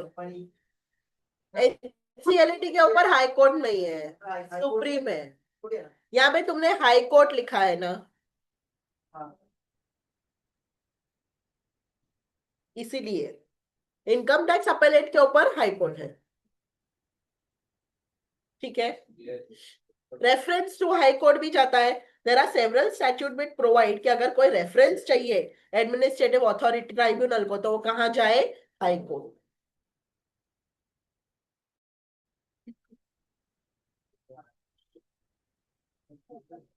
नेक्स्ट, ऑर्डिनरी और equitable. Apart from remedies as discussed about, there are some ordinary remedies also. Ordinary remedies ordinary courts देते हैं, और ऑर्डिनरी रेमेडीज ना बच्चा लोग ये सारे हैं। पहला वाला तुमको पता है कि नहीं? इंजंक्शन अपन दो टाइप के ऑलरेडी पढ़े हैं, प्रोहिबिटरी एंड मैंडेटरी। प्रोहिबिटरी मतलब रोकने वाला, प्रोहिबिटरी में दो थे, परपेचुअल एंड टेम्पररी। टेम्पररी मतलब for a time being, case खत्म होने तक। और परमानेंट मतलब हमेशा के लिए। इंजंक्शन मतलब स्टे ऑर्डर, बराबर। मैंडेटरी इंजंक्शन भी अपन पढ़ा है, मैंने तुमको कॉन्ट्रैक्ट में बताया था कि अगर कोई ऐसा इंजंक्शन है जिसमें कुछ कंपेल करे करने और कुछ रोके भी, तो उसको मैंडेटरी इंजंक्शन बोलते हैं। जैसे फॉर एग्जाम्पल, अगर दो घर थे बाजू बाजू में, एक में मैं रहती थी, दूसरा बेचा था, और दूसरे वाले ने क्या करने की कोशिश की, उस पे फर्स्ट फ्लोर बांधने की कोशिश की, और वो बांध रहा था तो मैं कोर्ट चली गई और मैंने कोर्ट को बोला कि उसको रोको। बराबर है। तो अभी कोर्ट क्या बोलेगा कि रुक जा, तो इंजंक्शन दिया। और उसको ये भी तो बोलेगा जो पहले वाला कंडीशन था वो वापस ला, तो मैंडेटरी इंजंक्शन, जहाँ पे कुछ परफॉर्म करने बोलेंगे और कुछ रोकेंगे। समझा क्या? ठीक। To prevent the breach of obligation, it is necessary to compare some performance which the court is capable of enforcing. Court may in its discretion grant an injunction to prevent the breach and also compel the performance. जब भी कुछ perform भी करना है और breach भी रोकना है तो मैंडेटरी, सिर्फ रोकना है तो प्रोहिबिट। और प्रोहिबिटरी में दो है, एक टेम्पररी, दूसरा परपेचुअल। स्पेसिफाइड टाइम के लिए हो तो टेम्पररी, अगर हमेशा के लिए हो तो परपेचुअल। पढ़ लोगे खुद से इंजंक्शन? क्या मैं पढ़ू डिटेल में?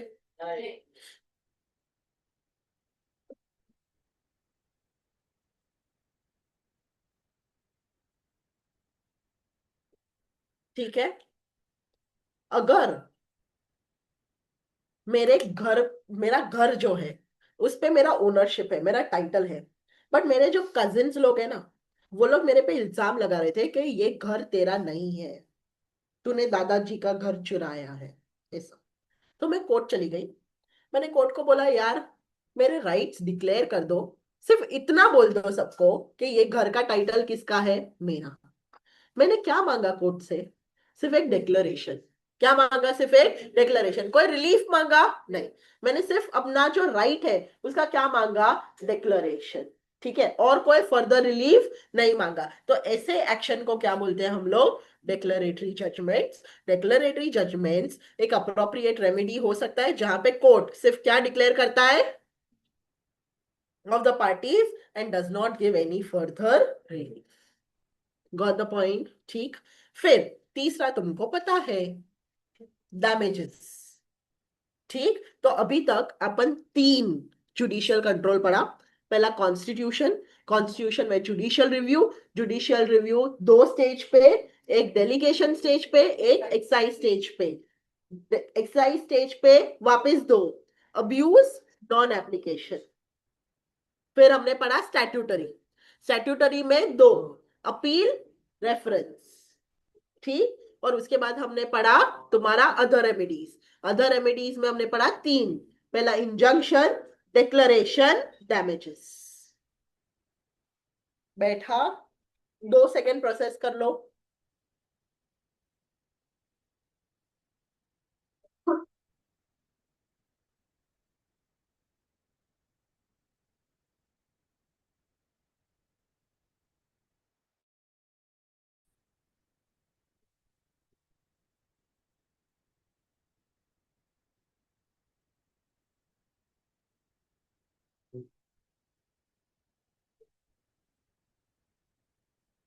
कल ग्रुप 1 जब पेपर लिखेगा ना, बैच 1, तब अपन नेगो करेगा। बैच 1 पेपर लिखेगा।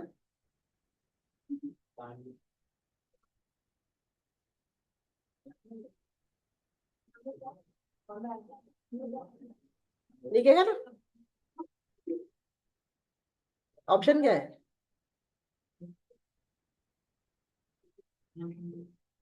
पढ़ा कि नहीं पढ़ा? हाँ। ये क्या पूरे गांव के लिए पानी भरने जा रही है तू?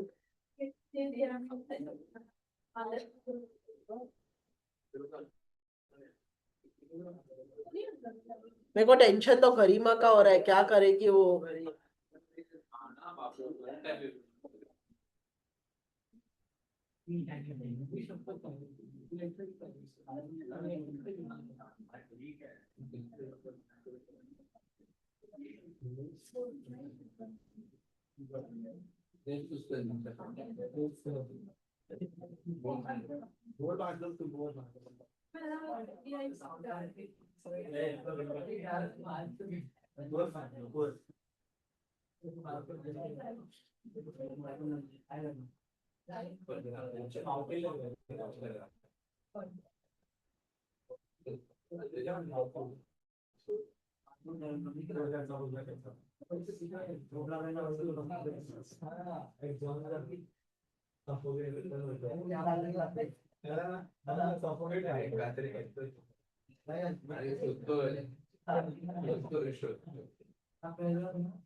डन, चलेंगे आगे।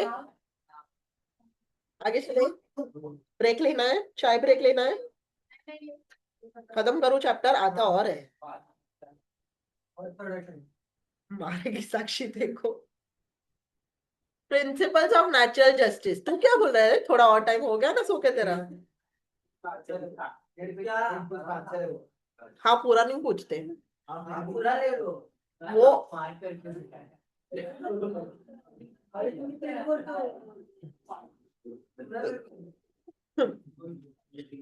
ये ना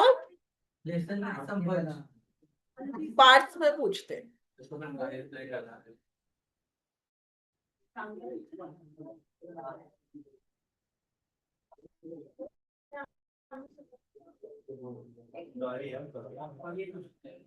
चलो चलो, यहाँ तक आवाज आया।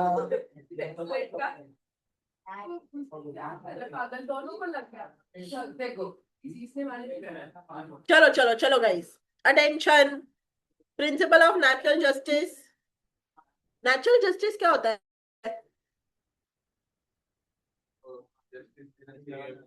सजा देने के पहले सामने वाले को रिप्रेजेंटेशन का मौका देना चाहिए कि नहीं? नेचुरल जस्टिस का हिस्सा है। प्लेन फाइल किया, डिफेंडेंट को नोटिस जाता है कि नहीं, ताकि वो रिप्रेजेंट कर पाए, नेचुरल जस्टिस। समझ में आ रहा है?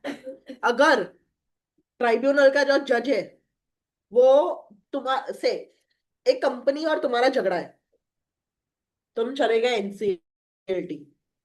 एनसीएलटी का जो जज है वो डायरेक्टर का दोस्त है। बायस हुआ, या तो पेक्यूनरी बायस हुआ, या पर्सनल बायस हुआ, या सब्जेक्ट मैटर बायस हुआ, तो नेचुरल जस्टिस हुआ या नहीं? तो हम वही पढ़ने वाले हैं कि नेचुरल जस्टिस में क्या क्या है और नेचुरल जस्टिस का एक्सेप्शन क्या क्या है। समझा क्या? बराबर। So one of the important principles क्या है जस्टिस के लिए, is that justice must not only be done but also be seen. Justice सिर्फ करना नहीं है, दिखना भी चाहिए कि जस्टिस किया है। Do you understand? This is necessary to inspire confidence in the people in the judicial system. Judicial system पे confidence तभी आएगा जब भी दिखे कि क्या हुआ है जस्टिस। अभी 2 दिन पहले मैंने पढ़ा, कोई तो रेप वाला बंदा था, उसको छोड़ दिया कुछ सालों बाद। कुछ तो रेप किया था उसने, पता नहीं, मैंने पूरा आर्टिकल नहीं पढ़ा, बट उसको छोड़ दिया। तो सब लोग वही कमेंट्स में लिख रहे थे कि क्या जस्टिस मिलता है इंडिया में करके। तो पब्लिक का भरोसा आएगा कैसे? बराबर है। तो यहाँ पे वही बोलते हैं, सिर्फ जस्टिस करना नहीं है, जस्टिस दिखना भी चाहिए होते हुए। करेक्ट? नेचुरल जस्टिस जस्टिस एक कॉन्सेप्ट है, किसमें है कॉन्सेप्ट, और उसमें प्रोसीजरल प्रिंसिपल्स है which are developed by the जजेस।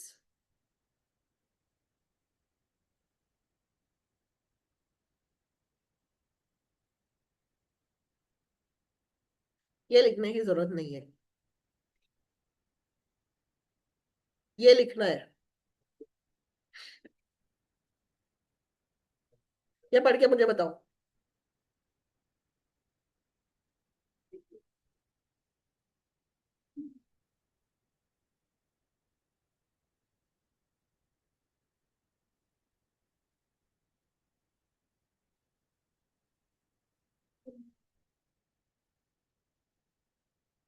क्या बोला है, नेचुरल जस्टिस कहाँ से आया है? कोर्ट ने हमेशा बोला है कि एडमिनिस्ट्रेटिव एजेंसीज को क्या फॉलो करना चाहिए, fair procedure, principle of natural justice. इसमें क्या है, सबसे पहला रूल अगेंस्ट बायस होना नहीं चाहिए। बायस तीन तरीके के होते हैं, pecuniary, personal, subject matter. What do you mean by पेक्यूनियरी?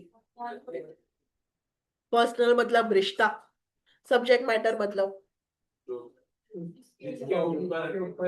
उसमें लेना देना है, कनेक्शन है, बराबर है। तो according to this rule, no person should be made a जज इन हिज ओन कॉज। बराबर है, तुम्हारा खुद का कॉज है उसमें, तो तुम उसमें जज नहीं बन सकते। करेक्ट है ना? Bias means operative prejudice, whether conscious और अनकॉन्शियस। भाई तुमने चाहे नहीं किया कुछ गलत, बट अगर तुम्हारा रिश्ता है तो तुम में बायस का इल्जाम तो लग सकता है, चाहे कॉन्शियस हो या unconscious, in relation to party और issue. Bias can be of three types. ये खुद से पढ़ोगे क्या? पेक्यूनरी बायस में क्या होता है? Financial interest of the adjudicatory authority, एकदम इजी है। पर्सनल में क्या होता है? ये देखो, ये देखो, ये देखो, फ्रेंड हो सकता है, फैमिली हो सकता है। सब्जेक्ट मैटर बायस में क्या आता है? He himself is a person. Some connection with the litigation. अभी ये है सब्जेक्ट मैटर बायस के चार नाम, ये नाम ही दिए हुए, ये नाम याद करने पड़ेंगे। हो सकता है पार्शियली कनेक्शन हो टू द इश्यू, डिपार्टमेंटल बायस हो, तुम वही डिपार्टमेंट में काम करते हो, है ना? प्रायर अटरेंस या प्री जजमेंट ऑफ इश्यूज हो, एक्टिंग अंडर डिक्टेशन। ये याद करने पड़ेंगे चार नाम। उतना ही दिया है मॉड्यूल में भी, और कुछ दिया नहीं। हाँ, ये चार नाम। Rule of fair hearing, Audi alteram partum. याद करो नाम, ऑडी ऑल्टरम पार्टम। ये खुद पढ़ के मुझे बताओ, एकदम इजी है, एकदम इजी।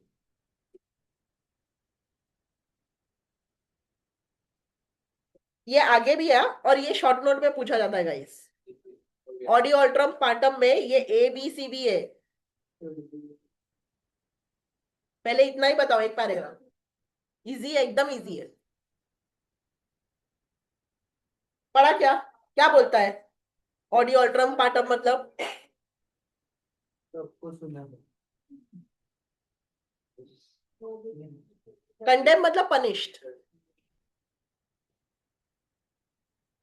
OBH. क्या बोला, नेचुरल जस्टिस है ऑडियो अल्ट्रम पार्टम मतलब यूर द अदर साइड। किसी को बिना सुने हम ऑर्डर पास नहीं कर सकते, ये फेयर हियरिंग के लिए जरूरी है।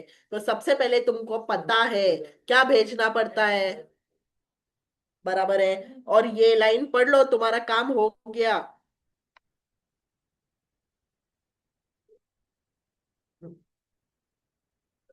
बराबर। अभी ये देखो, प्रोसीडिंग अगर स्टार्ट किया without notice the affect to the affected party, क्या अफेक्ट होगा? उसको सफिशिएंट टाइम देना पड़ता है to prepare his case.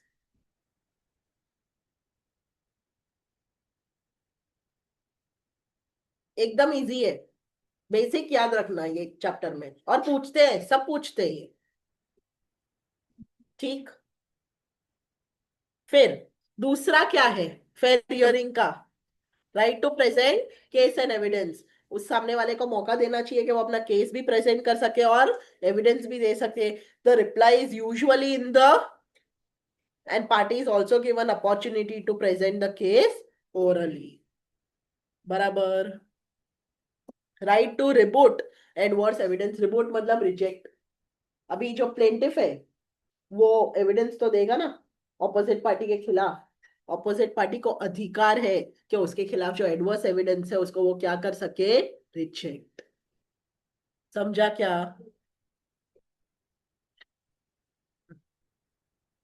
For hearing to be fair, adjudicating authority is not only required to disclose to person the evidence or material to be taken against him, but also provide opportunity to rebut the evidence. मतलब जो उसके खिलाफ evidence आया है वो तो authority बताएगा ही कि ये देख तेरे खिलाफ डॉक्यूमेंट्स आए, बता. उसको ये भी अपॉर्चुनिटी देना चाहिए कि वो उसको एक्सेप्ट कर रहा है या रिजेक्ट कर. बराबर. ठीक है. अभी उसमें दो पार्ट्स है. रिजेक्शन करेगा कैसे? क्रॉस एग्जामिनेशन क्या होता है? मेरा लॉयर सामने वाले पार्टी को क्वेश्चन करेगा, सामने वाले का लॉयर मुझे क्वेश्चन करेगा, उसको क्या बोलते हैं हम लोग? Cross examination. So examination of witness by the adverse party is called cross examination. बराबर है. इसमें डिटेक्ट हो जाता है अगर कुछ फॉल्स रहेगा टेस्टिमनी तो. समझा? दूसरा क्या अधिकार है उसको? लीगल रिप्रेजेंटेशन क्या होता है? What is legal representation? Lawyer चाहिए. बराबर है. So ordinarily representation through a in administration education is not necessary as an indispensable part of fair hearing. However, in certain situation, denial of the right to legal representation amounts to violation of natural justice. अभी for example, तुम्हारा case था, तुम income tax authority के पास गए, वहां lawyer की कोई जरूरत नहीं होती एज सच. लॉयर की ऐसा जरूरत नहीं होती. पार्टी खुद भी जा सकती है, एक सीए को भी भेज सकती है. बट अगर सर्टन ऐसे सिचुएशंस है जहाँ लॉयर चाहिए और तुमको मना किया तो नेचुरल जस्टिस टूटा. समझा? वापस बोलू. केस एडमिनिस्ट्रेटिव अथॉरिटी के पास है. कौन सा एडमिनिस्ट्रेटिव अथॉरिटी? कोई भी ट्राइब्यूनल. वहां लॉयर की जरूरत आइडियली पार्टी भी रिप्रेजेंट कर सकता है. बट अगर सिचुएशन ऐसा था जहाँ लॉयर की जरूरत थी और तुमको मना किया तो क्या ब्रेक हुआ? Natural justice. समझा क्या? एक मिनट. अब ये पढ़ा जाए.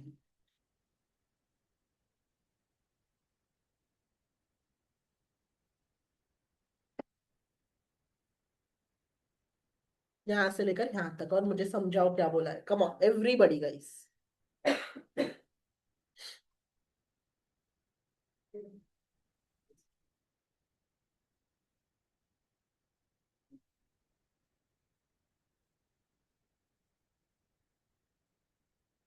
किसको बुखार है?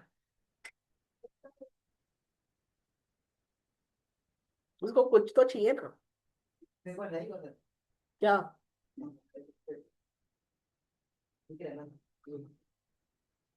अलग ही दुख है उसका.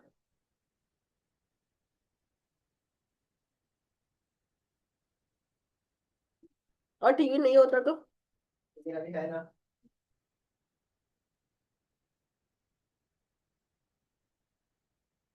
तू अकेला नहीं है, तेरे बाजू वाला भी सेम ही है.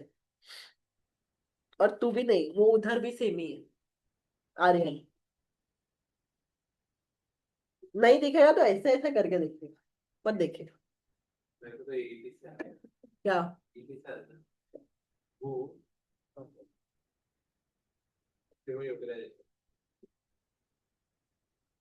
गौसिया को परेशान करने के लिए वापस आ गए. रोज परेशान करते हैं ना गौसिया को. अभी इधर से था लेक्चर के बाद भी वैसे भी शोर भी सुना पड़ता है. और सुबह सुबह वो आंटी जो ब्लूटूथ होता है ना छोटा वाला, वो गाना लगा देती है. अभी मैं कितना बोल रही हूँ. लाइब्रेरी लगा दे जेन्यूनली, सुबह निकल जाने.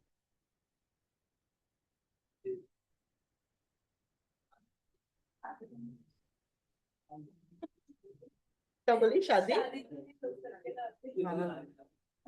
हाँ. और आंटियों को भी नहीं रोक सकती हूँ। क्या क्या नहीं करते? कोर्ट मैरिज भी नहीं करते। सब मेरे जैसे नहीं होते।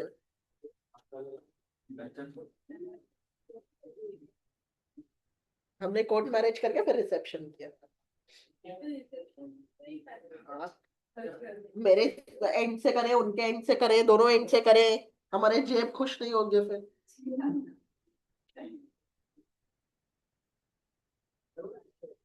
चलो, पढ़ा क्या? जहां पे केस में क्या है, लॉ का मैटर है, कॉम्प्लिकेटेड है, टेक्निकल है, जो बेचारा पर्सन है वो इलिटरेट है, तो इन दैट सिचुएशन लॉयर चाहिए ना, और लीगल रिप्रेजेंटेशन मना किया तो वायलेशन होगा ऑफ नेचुरल जस्टिस। समझा ना? Evidence disclosure, disclosure of evidence. A, evidence leak हो गया। पहले करना पड़ता है ना, पहले हाँ, पहले ही करना पड़ता है ना डिस्क्लोज। किसको डिस्क्लोज करे बता? किसको करना पड़ता है ना, बैंक पे देना वो तो हुआ नेचुरल जस्टिस के लिए रे। नेचुरल जस्टिस में एविडेंस डिस्क्लोज किसको करेंगे? पड़ता है। अरे तो बोला। हाँ, वो करेगा ना। हम नेचुरल जस्टिस पढ़ रहे हैं, हाँ मैंने कुछ एविडेंसेस दिए, हाँ, तो जज किसको भेजता है वो एविडेंस? ऑपोजिट पार्टी को। किसको भेजता है? क्यों भेजता है? ताकि वो डिफेंड कर पाए। तो वही तो बोला है, party must be given full opportunity to explain every material, जिसके बेस पे वो क्या कर सकता है, खुद को कर सकते हैं। Speaking order, a speaking order is an order which speaks for itself or tells its story.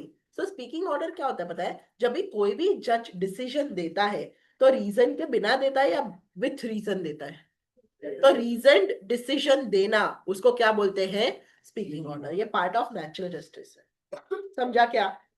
The decision और order should contain reason in its support. In addition to decision itself, party also has right to know the reason behind that decision as a principle of natural justice. Clear? Exceptions to natural justice, statutory exclusion. अगर statute में ही बोला है कि natural justice देने की जरूरत नहीं है तो एक्सक्लूड किया जा सकता है, बट इसका लाइन बहुत इंपॉर्टेंट है, ध्यान देना मैं क्या बोल रही हूं। The principle of natural justice may be excluded by statutory provision, but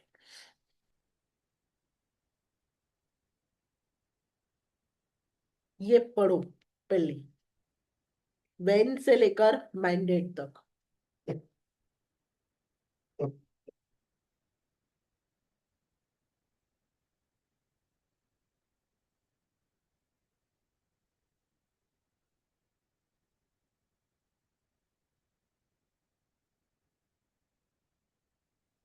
क्या बोला है? स्टैट्यूट ने एक्सक्लूड करने बोला है कुछ चीज, तो यहाँ पे कोर्ट को मानना पड़ेगा कि नहीं मानना पड़ेगा? मानना पड़ेगा, क्योंकि वो लोग इग्नोर नहीं कर सकते। बट पार्लियामेंट सुप्रीम नहीं है, स्टैट्यूटरी एक्सक्लूजन फाइनल नहीं है। जो स्टैट्यूट है वो कौन सा टेस्ट करना चाहिए? Constitutional provision. और अगर वो अनकॉन्स्टिट्यूशनल है तो जुडिशियल रिव्यू में उसको क्या किया जाएगा? वॉइड। बराबर। Second, emergency. बच्चे लोग सीधा बात है ना, अगर कोई अर्जेंट केस है, कोई इमरजेंसी है, कुछ प्रिवेंटिव एक्शन चाहिए, तो नेचुरल जस्टिस देखने थोड़ी बैठेंगे। बराबर है। अगर कुछ टूट रहा है, बचाना जरूरी है, तो सामने वाले को नहीं पूछेंगे बता बचाए या न बचाए, बचाना जरूरी है। क्लियर? तो ये लाइन पढ़ लो।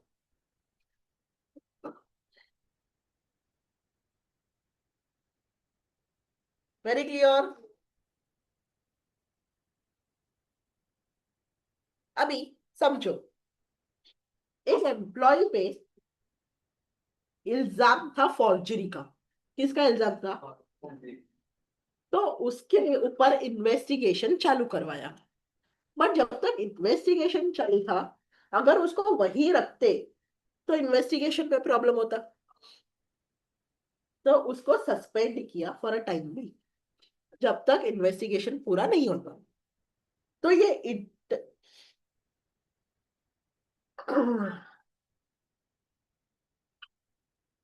मेरा बोल्ड।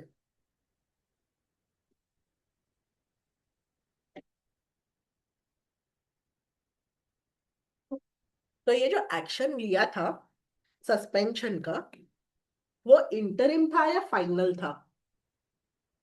बीच में था। फाइनल डिसीजन अब तक आया नहीं है। तो इंटरिम डिसिप्लिनरी एक्शन के पहले भी ओबीएच देना चाहिए या फाइनल के वक्त देंगे? थर्ड पॉइंट पढ़ के देख लो।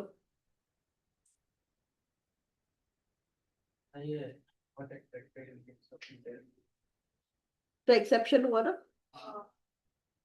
समझा क्या? केस करो।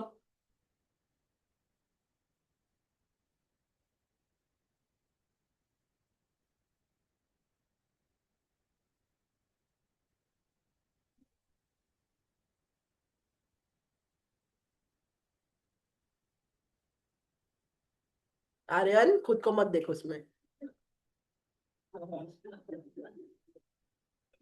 उसको इतनी खुशी हो रही है ना वो केस पढ़ते पढ़ते, है ना? जज करेंगे लोग देखो।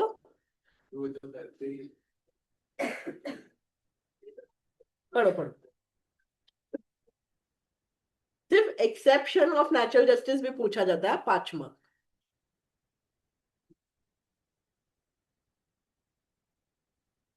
पढ़ा क्या? क्या बोलता है?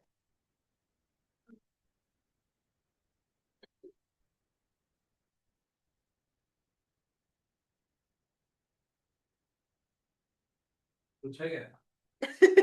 बराबर बोला हो, मेरे को भी पढ़ते ही आर्यन की याद आई।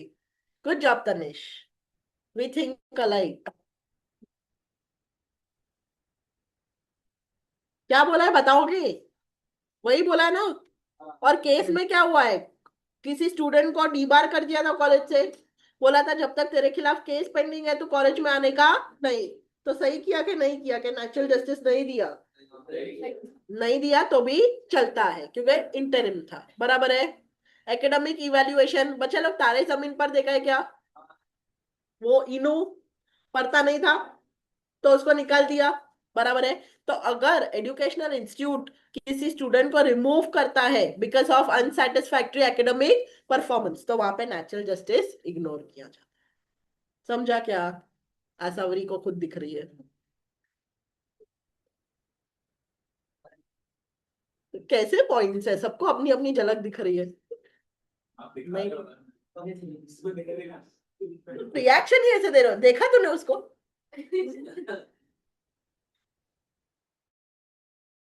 Next, impracticability where authority deals with अभी अगर बहुत सारे लोग हैं जिसके खिलाफ कुछ एक्शन लिया जा रहा है, बताओ हर एक को ओबीएच दे सकते हैं?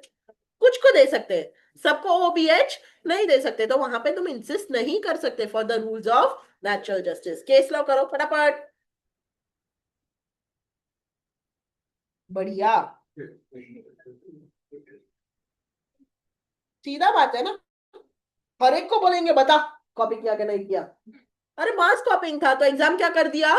कैंसल। सबको थोड़ी ओबीएच देते बैठेंगे। करेक्ट है। तो वहां पे नेचुरल जस्टिस देखा नहीं जाएगा। टॉपिक्स बता दो वापस, कहाँ कहाँ एक्सेप्शन है? एक्सेप्शन